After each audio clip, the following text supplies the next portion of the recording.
As has been mentioned a couple of times during this meeting, the first International Congress challenged us on a few basic issues. And one was to maximize the benefits, which we've heard a lot of today, but to also reduce the risks. I used to be embarrassed going to do talks on golf because all we had to rely on in terms of injury information were retrospective studies with very poor returns. They weren't very valuable at all.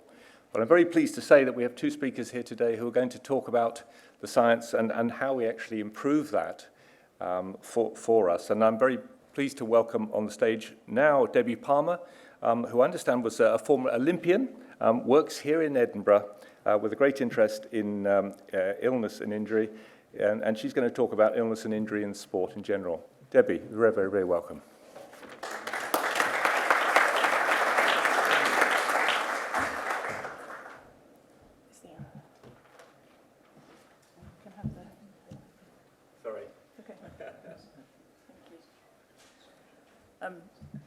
Thank you to the college and also the conference organisers and Andrew for the invitation.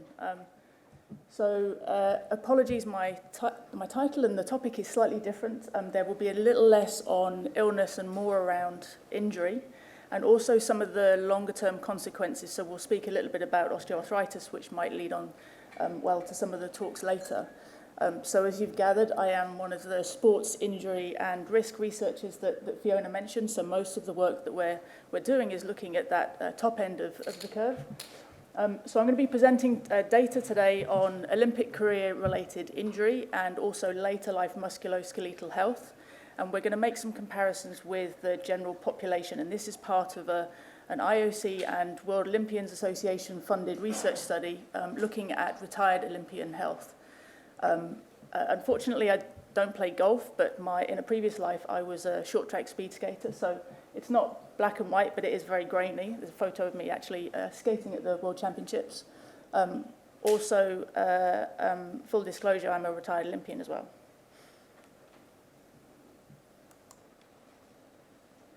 Okay, so the background to the study. So we know that elite athletes are exposed to high physiological training and competition loads. And these repeated mechanical stresses and impacts can lead to an increased risk of injury, which many of you will see in your practice. We know that prevention of sports injury and illness is a key mandate for the International Olympic Committee and also a number of international sporting federations, more recently including golf. But whilst a number of international federations will regularly be describing injuries and illnesses in their sports, these studies are generally just in-games events, or occasionally they are seasonal. We don't have a lot of information about what happens to elite athletes across the entirety of their careers. So we were looking with this study to plug that gap. Additionally, what we do know with retired elite athletes is that they present a lower overall morbidity when compared with the general population, and they also report increases in current joint pain and musculoskeletal dysfunction, and also higher rates of osteoarthritis. If we can better understand these issues and the factors associated with some of these issues in elite sports and in elite athletes, then we can better inform some of these prevention initiatives to try to mitigate some of those risks associated with high-performance sport. And this is in athletes who are currently competing and also mitigating some of those later life consequences of elite sport participation. So for the surveys, for the questionnaire itself, we used a self-report cross-sectional survey, which was available in 8 languages. The survey was developed using through a multidisciplinary team with international researchers involved in injury and epidemiology, injury and osteoarthritis, sport and exercise medicine, and also orthopedics. We use a number of different validated tools. And we also asked questions around Olympic sport exposure, so training and competition volume, Olympic sport injury history, and then also some other measures, behaviours that athletes undertook and treatments that they undertook when they were injured. We also then included some general health measures, so using hospital and anxiety, depression score, EQ 5D, 5L. The survey was promoted through a number of different IOC channels, including Olympians.org, the Olympic Study Centre Athlete 365, and we also promoted the study through National Olympians Associations and also the National Olympic Committees. In terms of responses to the survey, so we got about 5,000 responses. We had to remove a few incomplete entries and some blank entries. It seemed that Olympians were quite keen to give us their information. There were also quite a few duplicate entries, so we had to remove those. We ended up with just over 3,300 retired Olympians who completed the survey. And this spanned 131 countries. You can see the distribution in the figure there. And across 57 summer and winter Olympic sports. And this represented the majority of the key summer and winter Olympic sports, those that had the highest participation rates. Median age for the Olympians was 45. The youngest retired Olympian was 16, and the oldest was 97. And there was a fairly even spread between males and females, slightly more males than females. For the general population recruitment, we used the same questionnaire, obviously minus Olympic sport participation, but we did also ask them about their significant injury history in sport and in other environments. After removing duplicate and incomplete entries, we had just over 1,700 general population controls. And you can see the Olympian responses in the blue bars and then the general population controls in the orange bars. So we got a good spread across 73 countries. And in terms of the spread of countries and also ages and male to female, we got a good representative sample in order for us to make comparisons to our Olympians. You can see that our colleagues from Switzerland and Norway, who were part of the research group, also did quite well in terms of recruitment for the general populations. So the controls were slightly younger than the Olympians, median 41 years of age, and there were slightly more females in the general population control group compared with males. So just looking at Olympians initially, so we had more summer Olympians complete the survey than winter Olympians, and this is what we might expect to see given the participation rates between summer and winter Olympics. Mean age at retirement was 29 years, and the average number of years that Olympians were retired was 18 years. So some of them were retired for quite a long time, and they were asked to recall their injuries over a significant period of time. The overall, 2/3 of Olympians reported having at least one significant sport-related injury during their career. And when we talk about significant injury, we're talking about injuries that lasted at least 30 days or more. So these are not no time loss medical attention injuries. These are these more significant injuries. On average, each Olympian had 1.1 significant injury per over the course of their career. And again, perhaps unsurprisingly, the majority of these occurred within training. We know that athletes spend most of their time in training compared with competition. However, training is the most modifiable environment, so this is some information that we will be taking forwards. In terms of the injury rates between males and females, we did see a significantly higher prevalence of injury in female Olympians when compared with male Olympians. Again, just focusing on Olympians for a little bit longer, so just simple prevalence data looking at the most frequently injured locations for Olympians. The most frequent injury location was the knee, and this was followed by lumbar spine and shoulder, and then ankle and hip. Around 2/3 of all lumbar spine injuries were recurrent in nature. And similarly, almost half of all knee injuries and half of all shoulder injuries were also recurrent in nature. So there was a significant burden here around recurrent injury. If we look at the most frequent injured locations and our prospective and game surveillance studies, the patterns are actually similar. So in game surveillance studies across the Summer and Winter Olympic Games, we see the knee, lumbar spine and shoulder are the most frequently injured locations. And also in previous retired Olympian studies, we're seeing similar patterns.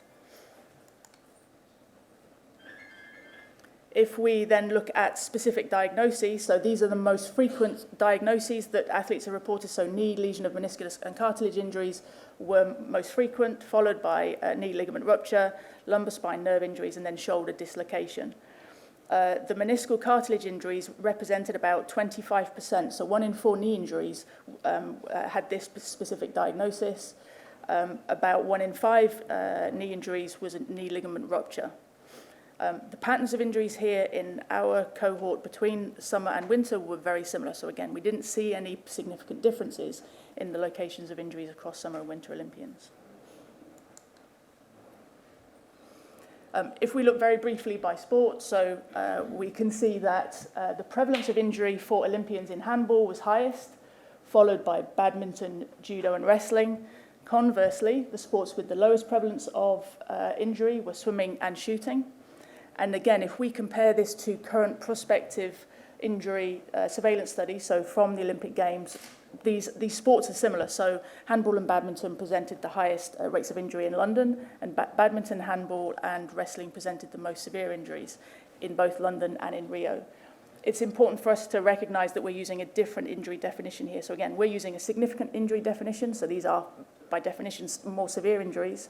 The current prospective surveillance studies are just using medical attention as the very least severe. If we look at the winter sports, so again, Olympians in alpine skiing, freestyle skiing, snowboarding, and short track speed skating presented the highest risk of injury. Conversely, biathlon and curling presented the lowest risk of injury. And again, this is similar to what we're seeing in prospective studies. So alpine skiing, freestyle skiing, and snowboarding presented the highest rates of injury in both Sochi and Pyeongchang. We did see a significantly higher prevalence of injury in Winter Olympians when compared with Summer Olympians.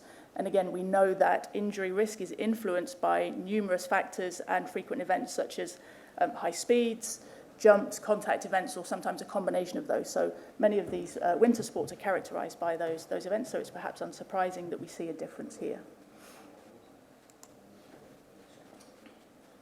We also asked athletes what pressure they felt to return to sport when they were injured. And overwhelmingly, if we just look at the graph on the left first, overwhelmingly, 3/4 of Olympians said that they themselves put the most pressure on themselves to return as quickly to sport from injury as possible. This was followed by pressure that they felt from coaches, from the sport governing body, teammates, and family. Of those athletes who were injured, 24% continued to train and compete with injury, and this was even with performance decline. So they did not alter their training or their competition, and they continued to compete. About 30%, so almost a third, continued to train and compete while taking painkillers, and just over 40% continued to train and compete with injury whilst taking NSAIDs. So we can see the use of NSAIDs is higher generally than painkillers, but some of these behaviours during injury are likely impacting their chances for recovery. So athletes continuing to train and to compete with underlying health issues is not new.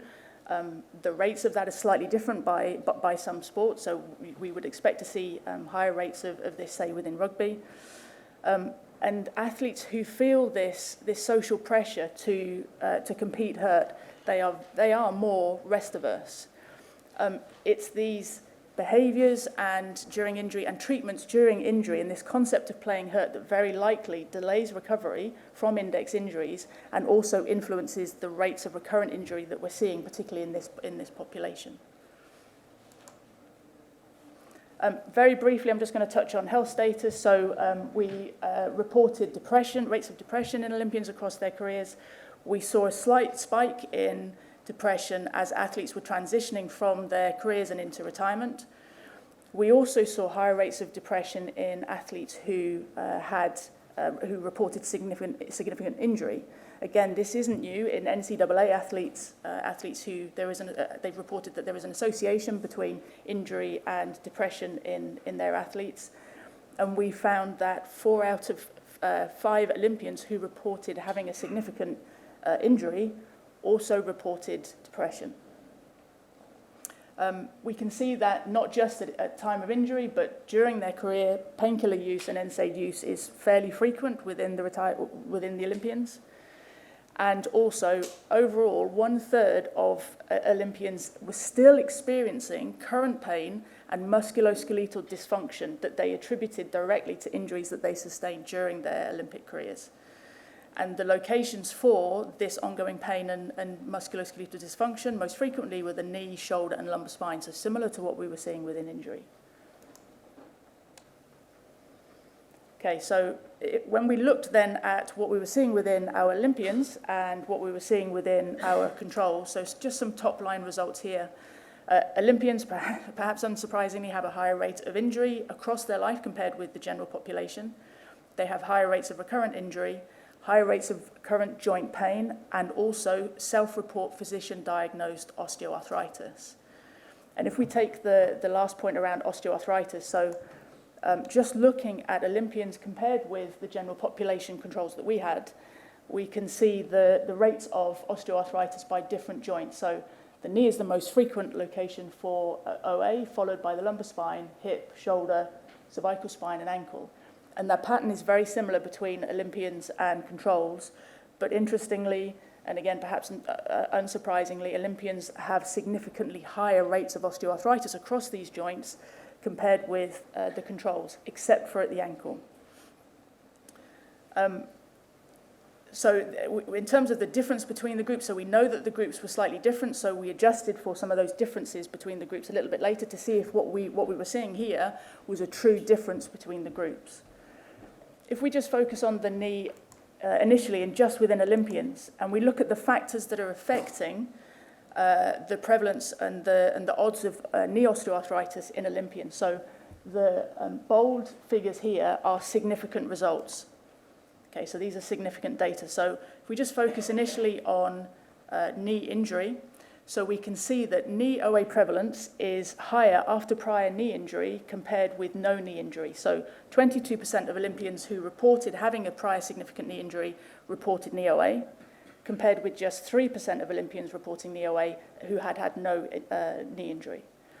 We saw a similar pattern with recurrent injury as well, compared with index injury. So Olympians were 2.4 times more likely to have knee OA having had a recurrent knee injury compared to Olympians who had just one index knee injury. We looked at other factors, so we know that age, sex, BMI is a risk factor within the general population for OA and for knee OA. And we also saw this in our Olympian cohort. So knee OA was associated with increasing age, female sex, and also obesity. So the key thing for us is, are the differences that we're seeing with Olympians different to what we might expect to see within the general population? So again, the data here shows that the significant results are in bold, and if we just look at the first line, so we have osteoarthritis, so the odds of osteoarthritis between Olympians and controls. And the first column is just looking at unadjusted data. So the odds of Olympians having knee OA when compared with controls is 1.3, 1.4. If we then adjusted for differences between the groups, so we know that the controls were slightly younger and also they were more female, so in the second column of data, we adjusted for age, sex, and BMI. The results are still significant, so Olympians have a greater chance of knee OA compared with the general population. However, when we include injury into the adjustment, so we know Olympians have higher rates of injury, when we include injury and adjust for this, there is no difference between Olympians and the general population in terms of the odds of knee OA. What this tells us is that Olympians do have higher rates of OA and here knee OA, and that it's very likely due directly to injury because of this adjustment. If we then look at injury, which we know is a risk factor for OA in Olympians, we can see that the consequences of knee injuries are greater in Olympians when compared with the general population. So Olympians who have had a prior knee injury are 1.5 times more likely to develop knee OA than members of the general population who have similarly suffered a significant knee injury. And we see the same thing with recurrence. So the consequences of recurrent injury, Olympians are 1.9 times more likely to get knee OA having suffered recurrent knee injury compared with the controls who've suffered recurrent knee injury.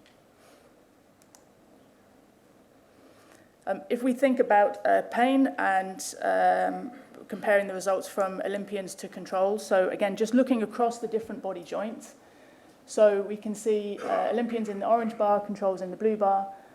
most frequent location for pain, unsurprisingly, is the lumbar spine, and this is followed by the knee, shoulder, and cervical spine.